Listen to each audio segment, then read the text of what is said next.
Morning, everyone, and a massive welcome to today's early episode of the CISO Experience series here over on InfoSec Live, where we get to engage with and learn from the cybersecurity industry's leadership in a live setting with an open and honest conversation. And today, you may notice, also whilst drinking some coffee. Let me have a sip. So sharing stories and best practices over the last few months, excuse me, has led to over 5,000 hours of our content being viewed on YouTube by over 2,000 subscribers, and has qualified us to become members of the YouTube Partner Program. This achievement also allows us to offer you new and exciting ways to support the YouTube and the InfoSec Live community, giving you the ability to purchase super stickers in the YouTube chat if you'd like your question bumped up to the top, and 3 tiers of membership allowing you to show your support in any way that you can.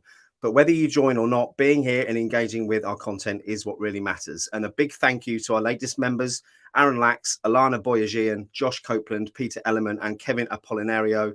Your support is helping us grow the InfoSec Live scholarship scheme and so much more. And if you're watching this live, please do like and subscribe. We try to make these events as interactive as possible, so make sure you drop any questions you may have in the chat. And you may have also noticed an exciting change to the intro today, and I'm delighted to announce that the series has a brand new sponsor, helping us grow and provide even more free and engaging content. So a huge thank you to Carl Matson, the CISO at No Name, and of course the whole team for helping support our global community of approaching 4,000 cyber professionals. For us, sponsorship is about a partnership with the right organization. And in my humble opinion, No Name Security is the only company taking a complete proactive approach to API security. And they work with 20% of the Fortune 500 and cover the entire API security scope across 3 pillars: posture management, runtime security, and API security testing. They're backed by leading venture capital firms, including Lightspeed, Georgian, the Syndicate Group, ForgePoint, Next 47, Insight Partners, and Cyberstarts, and have raised $220 million, achieving unicorn status just 1 year after coming out of stealth. And after 20 years in finance, I can tell you that's quite an achievement. No Name Security is privately held remote first with headquarters in Silicon Valley and offices in Tel Aviv and Amsterdam. And link to find out more about how No Name Security can help your organization will be in the comments, and it is in the description, I believe, of this also. And if you're looking for work, make sure you check out their career page too, as they are currently hiring. But it's time to bring on our guest. And today I'm very excited to be joined by João Pedro Gonçalves.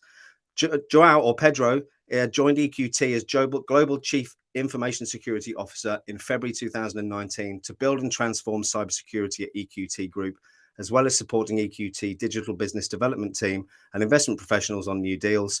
And currently Pedro is also head of the data privacy team for them too. So prior to joining them, Pedro held a position as head of information security and data protection at Qliro, I believe. And previously Pedro was a manager at Ernst Young, where he worked with different organizations in dealing with cybersecurity and risk management. Pedro was also involved on Spotify and EQT IPO and has 13 years of experience working within cybersecurity, business continuity, risk management, and technology across several different industries. He also holds a Master and Bachelor of Computer Science and Engineering from the Instituto Superior Técnico, apologies if I mispronounced that, in Lisbon. And without further ado, I think it's time to bring him on.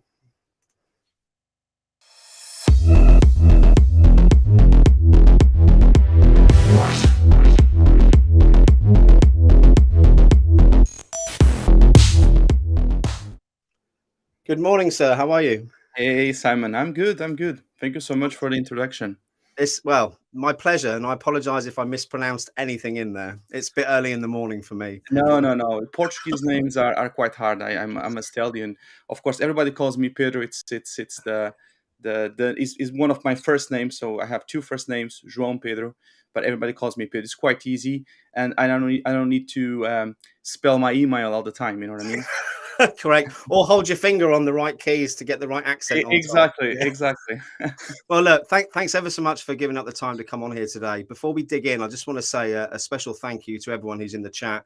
We've got Kian Druva, Master Sergeant, Nika Sedlunio, and a couple of others lurking around in there. So guys and girls, if you do have any questions, please do jump in as we go through the event today, as I want to try and keep this as interactive as possible. So did a bit of a brief intro about you there, Pedro. Do you want to give us start off by giving us a bit of background on how you got into the industry in the first place? Yeah, absolutely. So, I mean, like you said, I took a degree in computer science, and at that time there was no specific branch for cybersecurity, but I actually choose to have some specific chairs on university around network security and as well, security in software and things like that. But it's quite interesting that I would say when I finished my degree, So I started in 2003 and I finished my master's around 2009. That then those branches start to pop up. I think that was actually when, cyber as a branch actually, kind of step up, I would say worldwide in universities. But then after that, like you said, I joined UI, and it was a great school for me as well, because I was coming from a kind of this engineering background, software development, a bit more hardcore, and it Yeah. was good to get in touch with the other side of things like risk management, advisory, process efficiency. We also, topics like for example, fraud and segregation of duties, and all those kind of stuff that, it gives you the other perspective of the business as well, right? And then when you merge that engineering that you kind of learned with as well kind of this view of risk controls, process efficiency, and so on and so on, it really kind of like starting to bubbling up in one way what a CISO is in reality, Yeah. with a bit more of experience. But is these two areas that you kind of need to dominate to in order to, I would say, be good at your job. And then the third pillar here that as well I learned quite a lot when in my journey around there was actually communication to executive members or senior management, because that's also something that you get a lot in touch, typically on these kind of consulting firms. But the funny thing on that, actually, when I started working there, I actually went to Angola as well, and working UI through there, and I work on the oil and gas industry, and I learned everything from oil and gas industry, and went through not only their processes, but as well how their systems were interacting with their processes, and what you could do, for example, potentially have missing controls, and you could prevent fraud and things like that. And that also gave me that kind of like ability to, go from a process to a system, because many times, security threats starts with bad design on processes, not just on the system itself. So when you start learning that as well, top down instead of just bottom up, it really opened my eyes on all this, I'll say, area that was a bit obscure to me when I left university. But then I joined later on. I continued in UI, and I went to Stockholm to where I work with like you mentioned, with Spotify IPO during multiple years, but I also work with other customers and clients on their cybersecurity strategy and how they should implement it, and so on and so on. Then I got that invite to go to Qliro, which is a business to business to customer company, like a credit company, very similar to a company called Klarna. For the ones that know, I think it operates in UK as well. And then it became a quite interesting, adventure, because it was at the time kind of like, I'll not say it was a startup, but it was in a growth spectrum of things, and they didn't have yet a head of information security and to build that journey. So it was very interesting to kind of like starting build the program, top down and bottom up, not just processes but controls, but as well which kind of tools and solutions we have internally, to mitigate different types of risks. And then another thing could come up, regulatory aspects. Okay, now we also have all the regulatory aspects that you have on a financial world, right? Especially on a credit company, and especially when you have customers. And then pop up GDPR, right? Around 2017, GDPR, it was the big thing, right? I remember. Coming up, and how are we going to implement this? How do we? So all those things starting to pop up, and I learned a lot throughout that journey. And as well, I was already basically communicating to the board, and I was basically presenting to them at least twice a year on all the things we were doing, and having a good interaction as well with the CEO. So again, I also grow a lot in that journey of senior management, even more than, of course, in my previous job. And then finally, I got this opportunity back in 2019 to join EQT, which is a private equity firm, which has been an amazing journey, and I'm super happy to be working here, not just from all these things I just mentioned that continue to grow and improve, but as well having this direct touch to with founders, with new companies. It's a completely different network, and I think I grew so much in these last 4 years. Probably to the root square of. Let me jump back, because there's a couple of really interesting things in there I want to pick up on. One is coming from that engineering background, you said that you then had to learn, I suppose, the language of business, talking to the C-suite. How did you do that? Yeah, I mean, I did this by, I mean, in one way, at UI, you kind of like need to do it. You're exposed to it, right? You have the, you have a project, and your sponsor, starts to be the CIO or the COO or a director of something, director of cybersecurity or director of IT. So you kind of like, in one way, you're kind of pushed into it, but at the same time, when you start working in the company like that, right, on a consulting firm like that, you are not alone, right? You probably have your senior consultant or your manager that is part of that small team that is working on that project, and then that you start joining on those meetings, probably at the first time, listening more, talking Yeah. less, right? And then as the time goes, you start to talk a bit more, and when you look at yourself, then you are teaching other people as well and supporting your team, right? When you reach manager and so on. So I would say that the journey was very organic, Yeah. and very very driven by by the way a consulting firm works in general. But then you could say that at Qliro, already armed with this stuff, then I start talking more with the board, and then we can talk a bit how we do that, because then when you're talking with the board, you need to be very, very clear with your message, right? Yeah. And the way you bring your problems, and as well the solutions, and you're presenting all that kind of information. So to do that, I always have this exercise of not just building whatever deck you need to, but as well, aligning that with the CEO, with the CFO, with the CEO, I mean, all those kind of like executive, members of the executive team, and making sure that the message that I wanted to pass was clear for them, Yeah. and I was as well clear for the board. But always, and this is extremely important, always having independence on your message, Yeah. because I have that responsibility as a CISO. And if I feel that there is a risk, I need to bring to the board, even if the CEO says, "Well, I don't think we should That's never happened to Yeah. me, to be honest. But you know what I mean. Like if Yeah. if if, if that was the case, I will always like to say, well, okay, but I want to show this because this is my message, it's my responsibility, and I need to show the things I see because I need to be independent. It's a similar way as you see with the chief compliance officer. In that Yeah. perspective, it's kind of the same thing. We should align, we should discuss, but we should not have our opinion affected by any other external party. I think a lot of what you said there, especially the point that that's never happened to you. I think the reason for that, Pedro, is the fact that you can communicate in a language that they understand, and I think that's one of the biggest challenges that I've come across when talking to CISOs is the, I suppose, relating the risk terminology that we use in this industry, and also, you look at another one of my pet favorite subjects is the fact of so many acronyms and the messaging out there from companies who are trying to sell security products and making it more confusing for everyone. So having the ability to be able to speak in those terms, that a finance director or a CEO can understand is probably Well, why you've I had can so give much you a trick. success.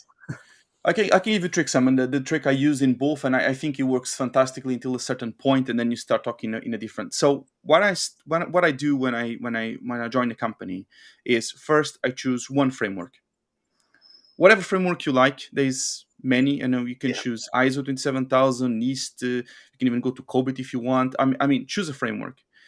I choose ISO, and I'll tell you why. ISO 27001. I grab that framework, and that framework has around 12 domains, right? It has human resource security, access management, operation security, etc., etc., etc. Yeah. I grabbed that wheel, and I made a maturity assessment of the organization based on those domains. So I use what we call the CMMI index, which is Yeah. 0 to 5. 0, Yeah. we don't have nothing, Yeah. and 5, you are extremely good. Typically, when 5 for me, it's like certified level, and Yeah. we probably don't want to be there, and that's fine. You probably want to be somewhere in the middle, 3.5 or something like that, where your processes are mature, you have controls over your processes, but you don't want to go further into the qualitative improvement in certain domains, and that's completely fine. It really depends on what you want to be as a company, and how much if you are a company that creates rubber boots, Of you course. probably don't want to be a 5 there, right? Whatever. So with that wheel, it becomes very easy to communicate and to show, because you do the first assessment and then you explain the domains for the first time, which are very clear to explain and very easy, I would say, for anyone to grab from the board to executive team and so on. And we say, you know what, we are one here. It's ad hoc. Do things erratically. We don't have a process. We don't have guidelines. We don't have technical solutions that provide us visibility on what's happening, right? And the other process, whatever it is, we actually are at three. We have a guideline. We have a system or a platform that is providing that feedback that we need, and we can actually control and monitor. That's fantastic.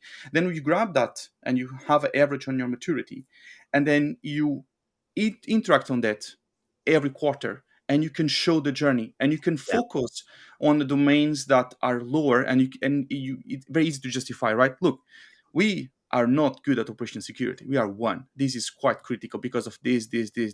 Then you can start connecting risks to that domain and say, look, you know what? There's threats here. There's a threat of data breach. There's vulnerabilities because we are not, looking into the data. We are not even seeing if our environment is being patched or, whatever. We need to do something around this. And the message becomes so clear that it's very easy, I would say, for you to just not to grab the support from the team, as well to support the cost that you need to endure to spend in order to fix that domain and improve that domain. So you can do this until you kind of reach your goal. Let's assume your goal is 3.5 or 4, whatever. And then when you start reaching that when you are very near that goal, then it starts to become very hard to report any more immaturity, because you're not going there, in one quarter and say, well, we improved from 4 to 4.1. I mean, okay, what does actually still an mean, improvement, right? I suppose. Yeah, well, still the improvement, but what does actually mean? What do we care now? What should we focus? And then is when you start changing, and you should do this a bit in a period over time, more looking into a risk matrix and less into a maturity matrix. So the maturity, we're always going to stay there in the background, and we always need to explain that just because we achieved a maturity value does not mean that that is kept by itself. There is a constant work that needs to be done by the teams to keep that maturity level, because that's how it is. And if we drop the ball, then this goes down faster than it goes up, right? Because it's much more easy to destroy something than build it, right? Especially when talking about culture and ways of working, because tools are kind of somehow easy to implement, but culture and ways of working, it's always the hardest part to kind of invest. You can like put that more in the background, and then starting working more from a risk perspective. Then you can start showing, okay, we are good on these domains, and you can link the domains as well. You can have all these domains, you link to your risks, and then you can start to show, well, this risk here actually is quite high because of this and this and that. Here's our quality of mitigations. Here's our controls that are connected to these mitigations, and here is metrics.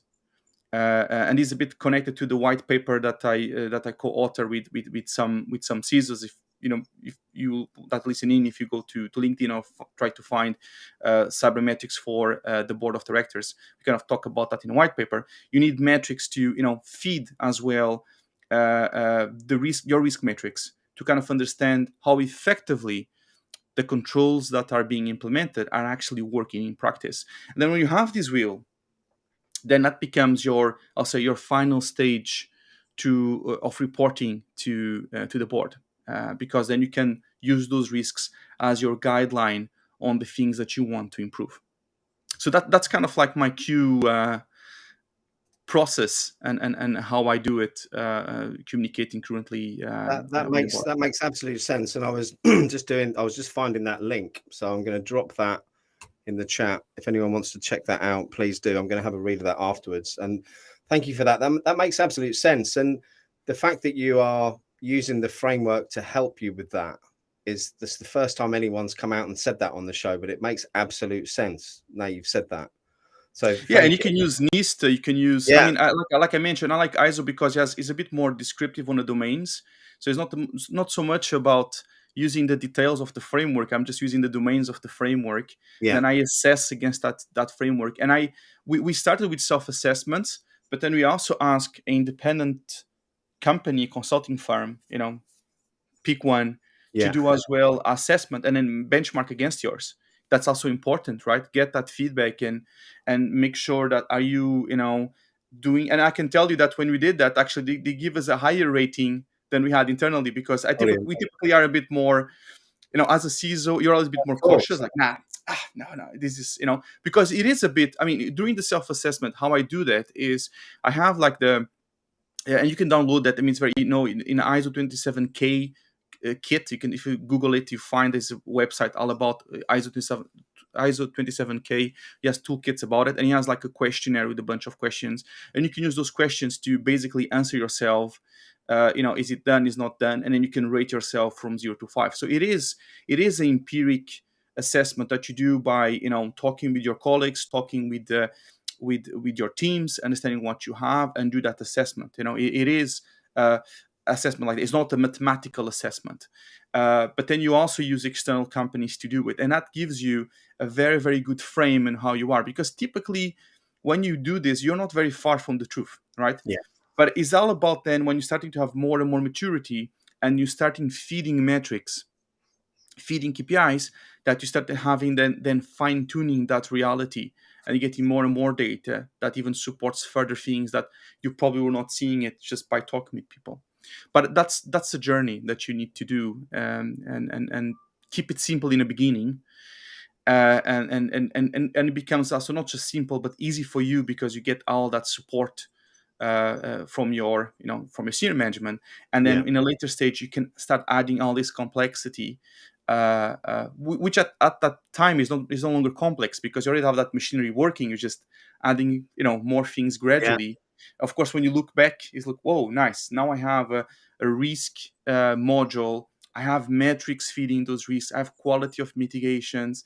I am able to keep my maturity. I can link the maturity domains to risks, and everything works very flawless. And it's so easy then to justify to the board or to the executive team, um, what you're doing and why you're spending this X amount of money, especially on this current Yeah. market, A- a- how we are. Absolutely. I think one thing I'd like to touch on is, I mean, you work EQT, or a private equity firm, and from what you say about your role, it sounds like sales enablement could be a part of that. So you're involved sometimes in the sales process, or in the discussion process with different heads of companies. That I suppose would mean perhaps that EQT takes security seriously anyway, and see that as an integral part of their business. So the next question might not be very relative to where you're working now, but it might relate back to, perhaps, I'm thinking oil and gas. I don't know why, just because I've worked on oil rigs when I was in my late teens and know what the mentality is like out there sometimes. So we talk about process, we talk about technology. The other P is people. And when you're working in a firm where you've got that buy-in, and I suppose the culture then naturally filters down, through the organization, how do you address the people problem in an organization that doesn't? Yeah, and that is a very, very good question, because exactly at EQT, I don't really have that problem. I'm very happy about it, and has to do with things. It has to do with the Nordic culture and the Yes. Swedish culture. It's a very, very flat organization. People talk with each other. There's not really barriers, and you don't find a partner in a corner in the office. It's open space, and you can talk. You can approach the CEO. You can approach anyone, and I love that kind of culture. And Yeah. it's as well a bit of a speedy company, in a way that we like to do things in a speedy, effective manner. And I'm very, very lucky to work in a company that has this kind of philosophy and this kind of culture. And sometimes you don't get that. And No. and in my previous experiences, especially through EY, working with other companies, I definitely understand when you have problems with the middle management and the message. I Yeah. saw that so many times. You go to the board and say, yes, let's do it. And then middle management, well, we have some things to do. Can we, and then it's drags and drags and drags. Yeah. And then 1 quarter, 2 quarters, and you come back to the board and say, so how we are with this? Oh, we give one step forward and 2 steps back, right? And it's so frustrating, and it needs so much grinding. So my way to do that, and it is a bit exhaustive, but it takes time, It's a bit like I always call it whipping the Congress. It's a bit like that. You need to go almost one by one, explain what you're doing, the Yeah. importance, and then have a workshop with all of them together. But first, you need to go one by one. I mean, Yes. whatever is, Well, it's about building rapport and trust with those exactly. individuals, isn't it? And they're all going to have different ideas. They're all going to have different drivers. They're all going to have different buttons that need pushing for you to Yes, do that. yes, And it's yes, refreshing yes. to hear the And a bit one-on-one approach. give and take Yeah. as well. Yes, And you do that, absolutely. you whip, all those 10, 12, 13 people, and you ask them to have as well a target. So that's extremely important, because if you don't put a target, everything becomes a moving target, and then again, you wait again, 6 months, nothing to happen. And then you put all of them in a workshop, um, and then you invite some senior manager, I mean, whoever, like it could be the CEO or whatever, that kind of like, and then you say, okay, this is what we have committed, and John is going to do this until this then, and Maria, whatever, and nobody's going to say anything because everybody already pre-agreed with Yeah. that, right? So it's not like, it's no We'd, surprise. in sales, we'd call that closing all the doors before your Closing final. all the door, yeah. Yeah. And Simon, the most important thing here, and I saw it sometimes, this failing is like people go jump in straight to a workshop, and they add these people, and they put a presentation, and they say, well, and then it starts, people get confused, and there's a Yeah. discussion. And honestly, these kind of workshops for me is like, it should be silent, in the mean that when they go there, I already talked with everyone already agreed, and it's just like a pro forma where, like you said, you're stamping it, you're Yeah. closing the door, and now they are committed to it, and Yeah. now I have that committed stamped, and I can monitor and continue to see if they are progressing. And again, Pedro, these are all soft essential skills that you've obviously learned and developed over the course of your career. For me, that's skills I learned from sales, but it isn't just sales. It's dealing with people. It's handling objections. It's understanding, Yes. what drives people, and it's really refreshing to hear you say that. I'm just going to bring up a comment from Gareth Stacey.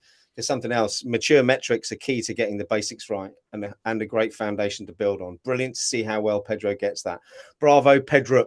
But he has changed that and spelt your name properly on the second one, so we'll let you off, Gareth. But it's nice to hear the chat about the metrics and the way you apply that, because it's the first time out of 24 shows that anyone's actually come out and said that. So it's no surprise. Yeah, The right it's extremely important. And as well, I mean, when you talk about metrics, also to have a good distinguish between KPIs and metrics, because you should have certain KPIs that you should monitor and control, and you have a target for it. And that could also feed your model or your risk. But you also have metrics, which is not generally you have a target, but you want to understand how things are over time. For example, a KPI could be a phishing campaign, right? You do phishing Yeah, campaigns, you say, we only want less than 5% of the organization to submit credentials, right? That's a KPI.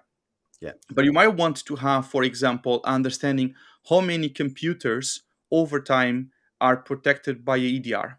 And that could be a metric, because, of course, the KPI is always going to be 100%. yeah, But you want to see if the tendency, if are we keeping very near that number, or are you going down? And maybe you want that as a chart or as a over time. And you can have more of those metrics, right? So you need to choose a bit what you want to have as a KPI, as a metric that you want to show to the board, whatever, and what you want to have as a metric that helps you monitor the wealth, yeah. how not the wealth, but how healthy, that's the Yes. word, not how healthy the environment is. And those two things feed. They're very important to feed your model. Without it, you're a bit blind, to be Yeah. honest. But absolutely. Without the data and without knowing what's going on, it's a thankless task that you're never going to get right, isn't it? No, no. Just quickly then. So from being a security leader at lots of different organizations, it must be refreshing to be working at an organization that values what you do so highly, because a lot of the CISOs I speak to don't potentially feel terribly valued doing what they're doing. Talk to me about the differences for working with a company where I suppose you're part of the sales enablement process compared to one where you're just a blocker on anyone getting on with their day-to-day job. Yeah, I do understand. I mean, of course, for you as a motivation, and if you are someone that prides your job, you're never going to last too much in a company that doesn't appreciate your work, or No. put your work as you at some point in time you're going to leave, and then that company is losing a great asset, and and keeping a huge problem, because it's not just about the asset; it's about as well the company having protection, right, on cyber risks and threats. And as well, we need to start, as well, talking about cyber not as a risk mitigating function, but as well as an enable function that enables business. Very much. That's extremely important. I mean, many nowadays, you're not going to operate in a country if you don't have a proper cyber assessment or cyber. You don't pass any kind of audit or regulated if you don't show that you have a proper maturity and control over your processes in your environment. You don't do business if you don't have that, or you're going to have huge fines that will cripple your business.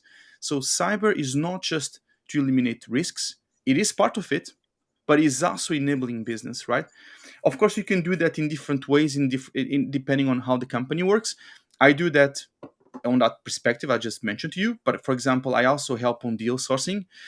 In July, I was in Israel. I meet more than 15 founders, different cybersecurity companies. It was very fun to meet and then support the deal teams and in having a discussion about that product. So that's one way I can support the business. And as well, I also support our portfolio companies. We have a team called Digital Business Development Team that supports on a more detailed way our portfolio companies. But I work on a cyber team as well as advisor and supporting them in multiple things. Could be from a technical perspective to a business process perspective, or reporting or whatever. And it's a very gratifying job and opportunity to have, I guess, by being in a PE firm. Very much so. So talk to me about EQT a little bit then. Do they specialize in any particular area of PE? Well, in multiple. So EQT starts with ventures. Yes. So we have ventures funds. So that's like for the ones that it's basically companies that just not I don't say it's not early VCT. So it's not like just early, but when they already have a product and starting have some customers, then that's the ventures spectrum, and we look into that spectrum. Then we also have growth, which is the next step, right? When you are growing the company to be something in the mid market, we call it mid market PE. Then you also have that, so mid market PE, and then we have as well specialized sectors like infrastructure, telcos and electrical companies and so on. We also have real estate as well, and we also have public value, so that's a bit more. Okay. Yeah, public value is just a bit different from the rest, right?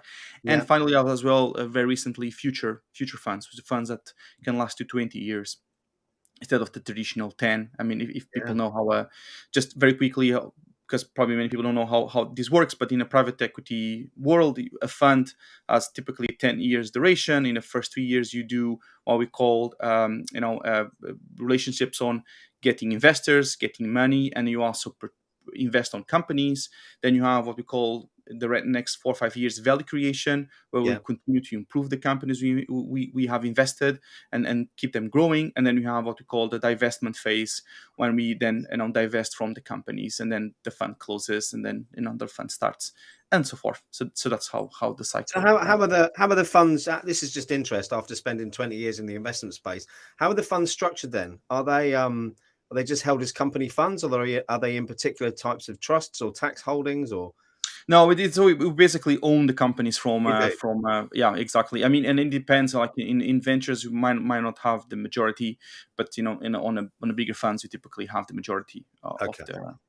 That makes sense. And last question to pick on you with EQT. Knowing a couple of cybersecurity firms out there who are looking to raise some money at the moment, is it worth putting them in touch with you?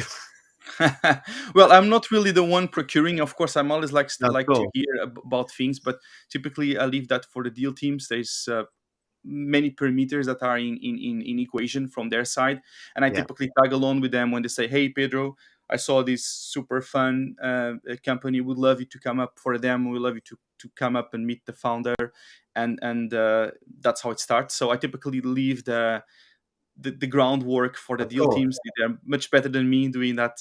So from a company's perspective, who are potentially looking to raise funds, where's the best place for them to go to start having conversations with people? Yeah, they can approach deal teams for sure. I mean, it Yeah, depends on where they are in the life cycle, right? yeah, If it's a new company, it's like an early VCT, then I would say that there is other business angels and other kind of early VCT yeah, equity firms that support typically that kind of stage.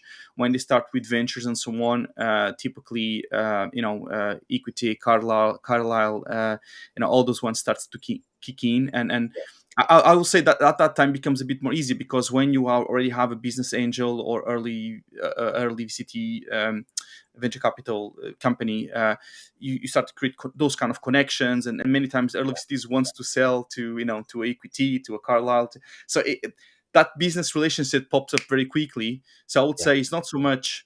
I don't think a company should be very worried to meet us. They'll definitely meet us. It's more like when you start, you typically that's the hardest part, right? When you get something like Yes. a handler or a business angel that can support you in that very very early stage of your Brilliant. uh, company. Yeah. Thank you, Pedro. I appreciate that. So moving away from EQT then, so I don't expect you want to talk about your company all morning. So talk to me about the challenges you see over the next few years in the industry and where we need to be focusing our time. Because at the moment, we're going back to something I mentioned earlier about the acronyms and the confusing nature of some of the products out there in the market, and the fact that we've got 4,000 products now in what is a fairly new industry still, of which I think they do between 10 and 15 different things. Um, where Yeah. do you see the challenges for Yeah. engaging those companies who haven't engaged with security already? Because these are the Sure. ones I think that we need to focus on. Yeah, I would say. I mean, let's discuss the challenge in three domains. One is the tech domain. We have the regulatory domain, and then we have reporting. I Yeah, think we can really break down in these three. On the tech domain, it really depends where you are. So I need to give the example of my company because that's where I work, right? yeah, So we did this kind of journey, just to give a quick intro on that, from 2017 to becoming a full zero trust network organization. So we don't have, for example, Active Directory or things like that. We have fully zero trust. Majority of our solutions are software as a service solutions or then yeah, infrastructure as a service. So if you develop something, will be in a Kubernetes cluster or in a cloud function. We hardly have virtual machines. We don't really have the concept of network as in the classical perimeter. So that view of the different perimeters, VPNs, and that does not exist at EQT since 2017. And we are a best breed approach company or best breed approach organization. We use technology from multiple companies, and we're not like Microsoft centric or Google no, centric. We try to use best breed approaches on our organization. And that leads to something that I like to say, that's my own sentence. It sounds really bad, but I truly believe in it, which is lean architecture. Lean and modern architecture leads to lean and modern cybersecurity. And what I mean by this is like good one. cybersecurity becomes much more lean and easier when you have a lean and modern architecture stack, when you are in a hybrid situation. We have old legacy stuff together with new stuff, and then things that are no longer probably supported, but you still need to keep them up and running because something is running on processes are running on that Yeah, server that nobody wants to touch because probably the world will end. And when we have that environment, is very very difficult, and I think we also need as a CISOs to step up on that area, because many times you say, well, security follows architecture, which is true, but we need to have a saying on that architecture more and more, because that is impacting us. And we say, look, we have a risk here because we don't change this, and we are getting behind. yeah, So there's as much as I can do, right? I mean, there's as much glue you can put on an old shoe, I would say, until it starts, putting. So it's very important, that discussion. And again, I'm very happy that we did that journey, and we are not afraid at all to kill the tool today and bring a new one yeah, at all. And that we have a very dynamic. But again, I'm quite lucky to be in that position. I know exactly, and because I work in many companies, that is not a possibility. no, Unfortunately, for multiple reasons, is not a possibility. But if you do have that possibility, use and abuse from it, because you will be always on the edge from a cybersecurity perspective, which is quite fun as well, and always going to be very cost efficient on both ways on the long run. And people will appreciate, and the company will appreciate, because you'll come and say, wow, that's a wonderful stack. I love to work here. I love how we work. So on that area, one of the problems I see, if you're talking about the modern stack, so if you're using a lot of SaaS solutions and so on, is definitely API security. So it kind of goes without your sponsor. I know them very well. So API security, because more and more it becomes the perimeter becomes not just, it's user centric, it's identity centric, because that's what kind of in zero trust world it is, right? It's about authenticating and authorizing other transactions between us, the user, and that service. And it's all about integrations between services, which are done through API. And then you have a bunch of APIs connected, and how you're making sure that you're getting the right information from a security perspective, that those connections are actually secure, that are being used as they should be used, that the scoping of the APIs are done in a correct way. Because we tend to build a castle around an application, like, user access, the typical ITGCs, intelligent control, change management, user access management, it looks like a fort. And then you have 3 or 4 APIs that reads all the data, that and it's just like flooding, right?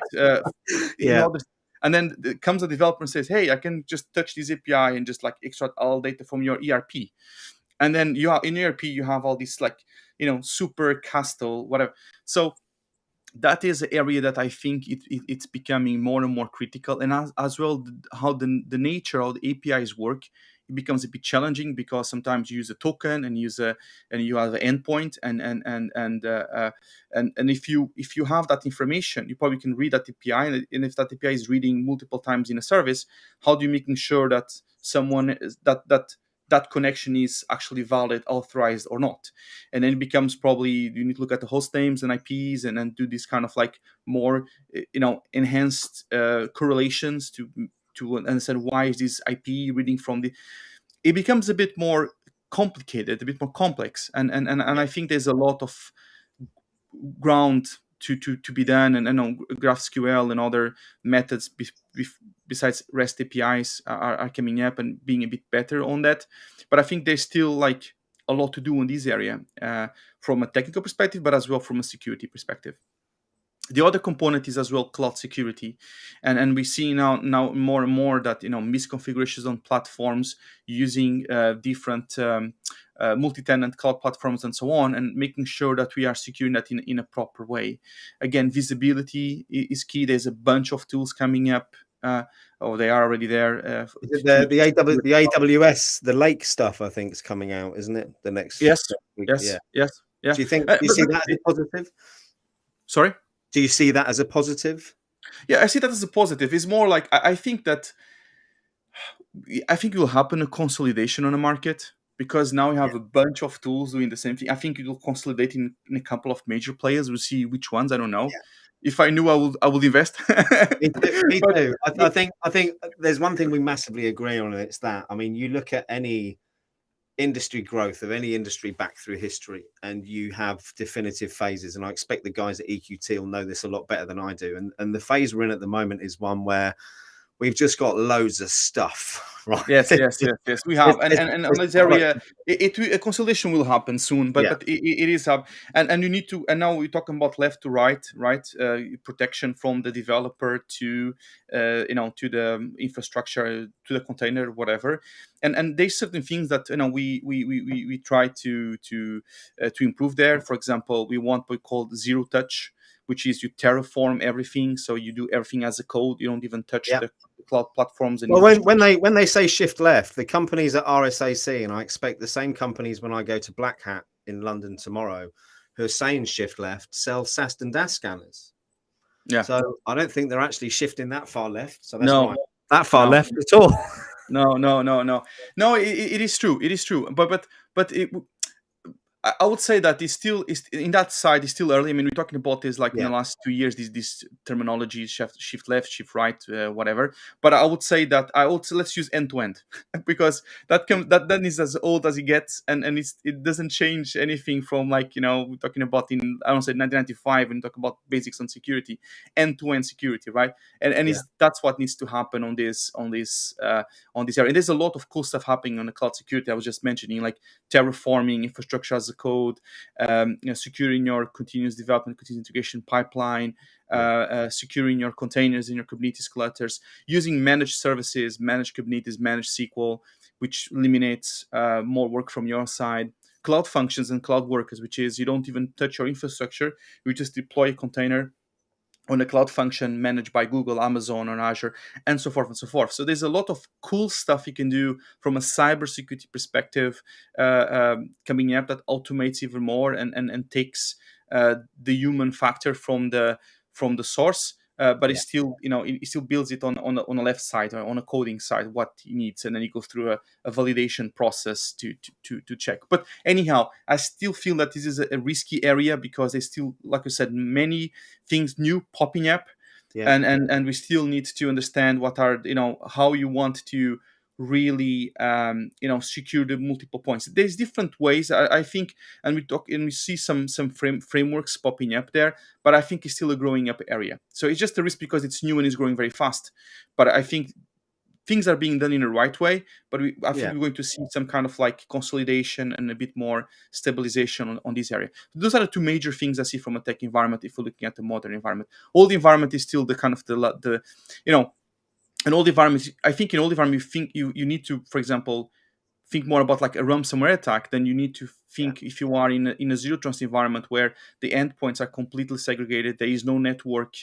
Network is just internet. There's nothing else there. Well, So the ransomware it's knowing your business, isn't it? Knowing your yeah, business. lateral movement becomes a bit more harder, Yeah, but not say that's not it's not impossible. In security, nothing is impossible. There is ways to do it, but it's a bit more harder than in a classical environment where you connect to a VPN to an yeah, office where you have all services going on and things can spread around that environment. But we can also think about the modern stack as the Saint Grail because it's not. It has as well the same amount of problems but yeah. in a It's new different way, in ones. a different perspective. Yeah, the new ones, and you need to tweak our minds. And okay, this is not the problem. We're seeing it here. It's another problem. So we need to tweak that mind. Then we have regulatory, and regulatory is extremely important because right now we are seeing that regulators are being more and more pushy and more specific on cybersecurity areas, on a Yeah, cybersecurity, yeah, and cybersecurity area, and they're also having more and more people internally, more specialized. Because I remember 10 years ago, you talked with a regulator about IT and what is the database, and now they are hiring people that have background on cyber, background on IT. And when you're talking with these people, they know what they're talking about. It's no yeah, longer this, you know, tell me whatever you want and I believe you, right? And the regulators are getting more tightened. And then when you are a company, for example, like EQT, where you are a group company, you are regulated in multiple oh, entities. yeah. I can You only need to imagine how think, hard that is. yeah, you need to think about two things. First, how do you make sure that you are being compliant with all the regulatory landscape around the world? Yeah, That's the first question. Second question, if something happens, if you have an incident, let's assume there's a data breach, how do you make sure that you are reporting to all the required regulatory entities that data is affecting? And how do you get support globally? Because your legal team might be, quite hard for them to give you a globally support on such a yeah, specific matter. So for these problems, what we have created is something called the cybersecurity regulatory watch model. So I like the name. So what we do here is we engage with the global lawyer firm to provide us with understanding of what's happening out there from a regulatory perspective where equity operates. In this case, can be where your company operates, and it tells us what's coming out there. And then they do what we call the strategic assessment. How critical is this for my organization? Do I care or not? And if we care and if it's important, what operational steps we need to do in order to be compliant with that regulatory need.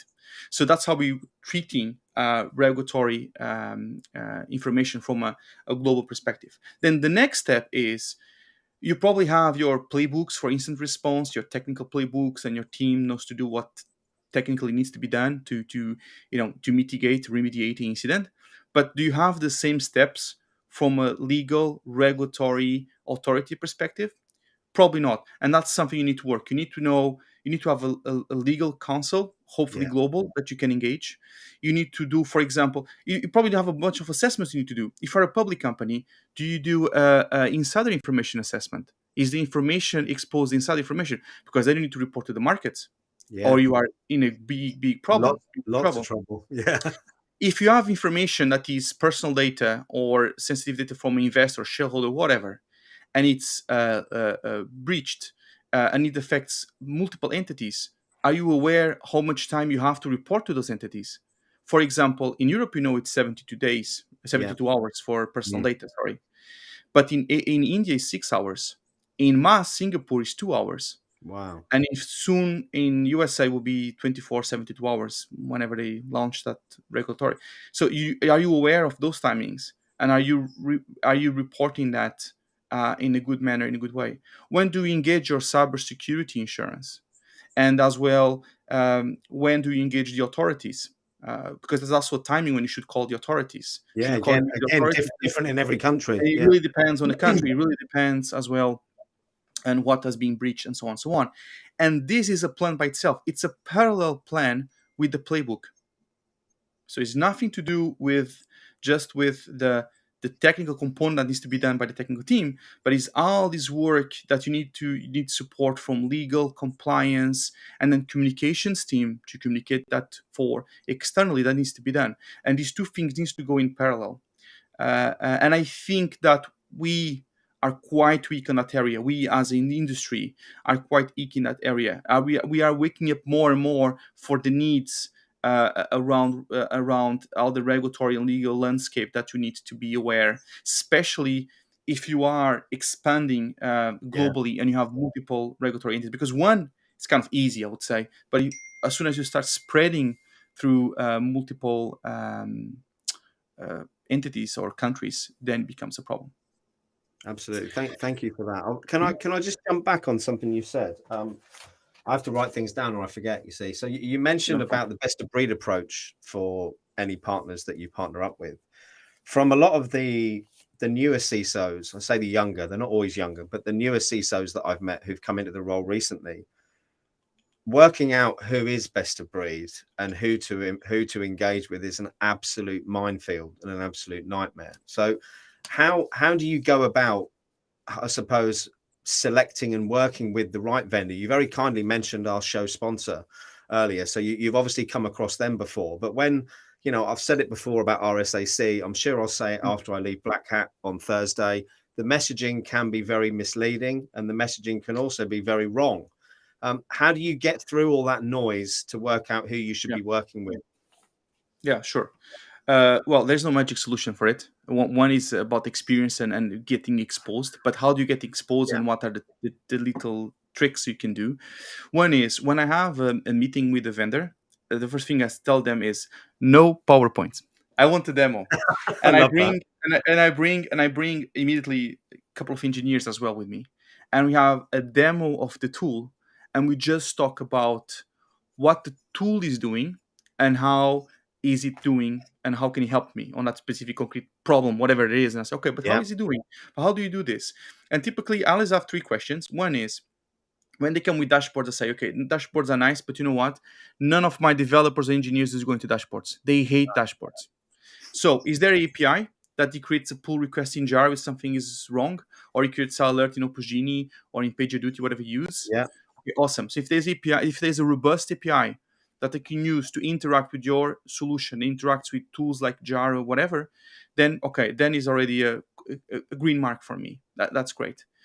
The second point is, I mean, how easy it is to implement that tool, and as well if the functionality it's meeting my needs. yeah, And now that's very personal. That is up to do with your environment, and that's why I say bring some engineers that are going to work with the tool because they can give your opinion. And finally, meet more than one company. Sometimes people go to one or to two. I mean, meet three or four. You need yeah. you need to lose time meeting, but make your time count. Don't book 1 hour meeting, book half an hour meeting, make it the demo. And that forces as well the other side to be very concrete, very technical, and spot on to the questions. I even ask, please put the engineer on your side as well, because I won't talk about the technical stuff. I don't care about the PowerPoint. You can send the PowerPoint later. I will read, but if the solution itself, the demo, does not convince me, it's kind of dead around there, right? So that's those are my tips for you to find the solutions, the right solutions for Well, for do you. you know what? If any vendors are listening, drop the PowerPoints. I've been saying this for ages. Funnily enough, my my oldest son, he's 23. He's a business development manager for a travel company, and he works for a team in creatives because he used to be a model. So they've taken him on to approach the model market, actors, people who fly around a lot, and all other parts of that organization use PowerPoints for their sales pitches. Him and his boss, the two other people in creative, don't use PowerPoints, and I think they're 70% up year on year compared to everyone else within the organization. People are bored of PowerPoints. They don't, again, it's prescriptive. You're not finding out the answers to the questions that you need. And I think the biggest thing I picked up on there is the fact that you have clear idea in your mind of what you need, why you need it, and what it needs to do. And I think going into those And you need to do meetings that with work.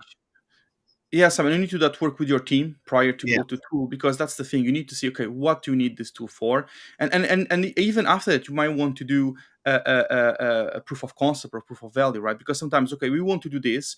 I think this tool is spot on for this, but okay, wait.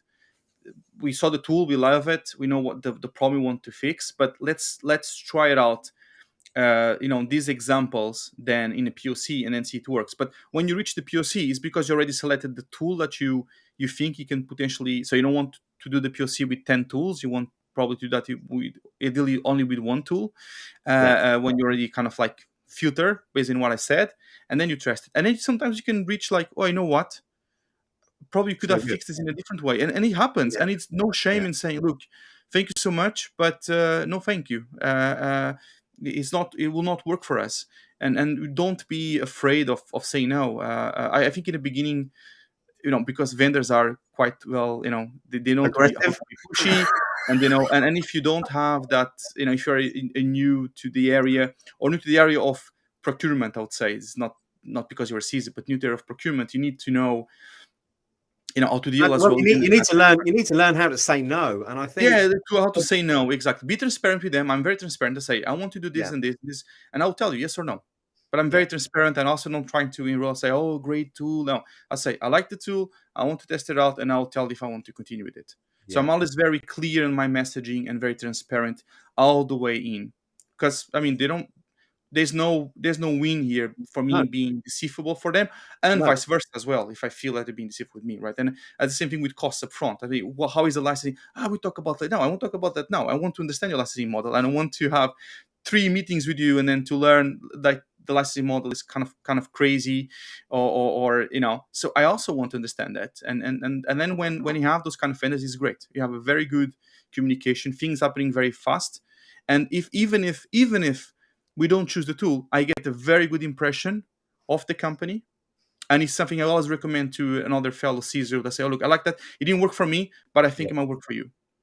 that's When I have great. a company that nags me, that is deceivable, I kind of like lose trust in that company. Of course, yeah, And then I don't even go into, and in my case, it's not just my fellows, it's my 200 plus portfolio companies that I would of course, recommend. Then I say, no, I don't even mention it. Or if someone asks, I have a very bad experience with them.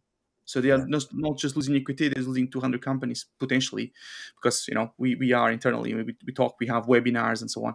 And I'll say, look, I didn't like the experience. Of course, you are welcome to try, but I I mean, I'd like to that's say that I think the industry as a whole could do with some talent from outside the industry coming in to look at how these products are marketed to CISOs and to business leaders, because everything I've seen from the majority, not all, but the majority of the companies out there has been failing, with regards to the outreach. I just don't think people want to be spammed in their inbox every 5 minutes for 15-minute meetings that will change your life. no. We're all a bit wary of that. And we're also, you're very time constrained in your job as well. And I think for me, if I worked for one of these vendors, I'd be focusing on building up relationships without selling anything to start with. Because as you've just said there, even if it's not right for you, if it was approached correctly, you'll then recommend that to someone else. And again, You're already selling. You're already Yeah. selling for, for whoever that then You that are. person, because we talk, right, and then Yeah. will that's cool. I like it. We should try it out. I mean, it didn't work for me for this and this reason, but I think it's an awesome tool, and you should try it out. And then no harm done, and you already get your foot in with some recommendation for someone that person trusts or knows, and then it's one extra step for you, right? And that's what you need to learn. There's one thing that I want to tell you before we wrap up, which was, I said there was three things: technical, and regulatory, and reporting. When I talk about like the problems, the reporting is what we actually talked in the beginning, which is using more metrics to feed your model, not just say this is done because you have a control. Metrics are extremely important for reporting. And the other point there that I think is extremely, and we didn't touch that, but I will touch it very briefly, is we always talk about the board. But honestly, the most important meeting I have is the STERCO, the cybersecurity STERCO, because it's the cybersecurity or cybersecurity steering committee, which is basically executive team, members of the executive team on that meeting. That's where I define my strategy, where I have my budget, where I define. It's not the board is going to tell me that, because the board doesn't care about that, right? The board cares about these are the risks, and they want to provide with you the commitment saying, please, Pedro, fix that. Or you have the mandate. We want this to be fixed. We want you to focus on this area, that area, right? That's the board responsibility. Yeah. But it's up to the cyber steering committee, where you define the strategy, the processes you want to implement based on that mandate that you get from the board. And many times you don't talk about this committee, but for me, it's the most important one, even sometimes more important than the board. Yeah. To help you to execute your day-to-day work. But is that something you'd recommend firms to implement if they don't have already? Then Yeah, absolutely. Yeah. Because I meet them every quarter, once per quarter. We're talking about the chief risk officer, the chief compliance officer, the chief operating officer, the chief financial officer. So it basically should have represented legal, compliance, risk, financing, and at least the operations. And then, of course, your CIO, CISO, CTO, whatever you have in your company. And that team should approve the strategy, approve the costs, and give you that executive mandate to do things, right? And then you go to the board. The board, you get more the operative strategic mandate, right? But that's what the board should do. The board will never tell you should use this tool or that tool, right? That's not their job, and they don't even want to fiddle with that's the executive team. So you need to have executive STERCO, and we never talk about it. So I think reporting lines is, you have your team and probably your CIO, depending where you report. Then you have your cyber steering committee, which is the executive committee where you approve all your operational strategy stuff. And then finally, you have the board where you get that mandate to operate. And that should be your reporting lines. And if this is set correctly, you are set for success, I would say. Pedro, we're over time. It's been an absolutely insightful conversation. I hope that we can catch up again and continue this offline, maybe not in front of the camera. And for those that have jumped in the chat as well, sorry to not get to all of your comments. It's just been such an interesting chat with Pedro today. I haven't really had a chance, but the last one I will get to before I go is Gareth. Gareth has mentioned that he dropped PowerPoints a long time ago and that he likes to start with a conversation to understand the unique situation of the organization to see if there's a good alignment. Completely agree. And I think if more people took that approach, Gareth, there'd be more winning vendors out there. But look, everyone, thank you so much for tuning in. For anyone who's going to Black Hat in London tomorrow, I'm there Wednesday and Thursday. I've still got some slots left for a coffee. If anyone fancies it, it'd be good to try and meet as many people as possible. You'll see down the bottom there, join our free community. We've got nearly 4,000 global members now in the independent InfoSec Live community. We've helped hundreds of people get jobs and hundreds of people improve their soft and essential skills. So if you're looking for an engaging and diverse global community, please join. Click on the link and join there below as well. And final comment is a massive thank you to our sponsor, No Name Security, because without them, these shows would not be possible. So No Name, thank you so much. Pedro, thank you. I'll play us out with the stinger. See you all soon. Thank you. Bye.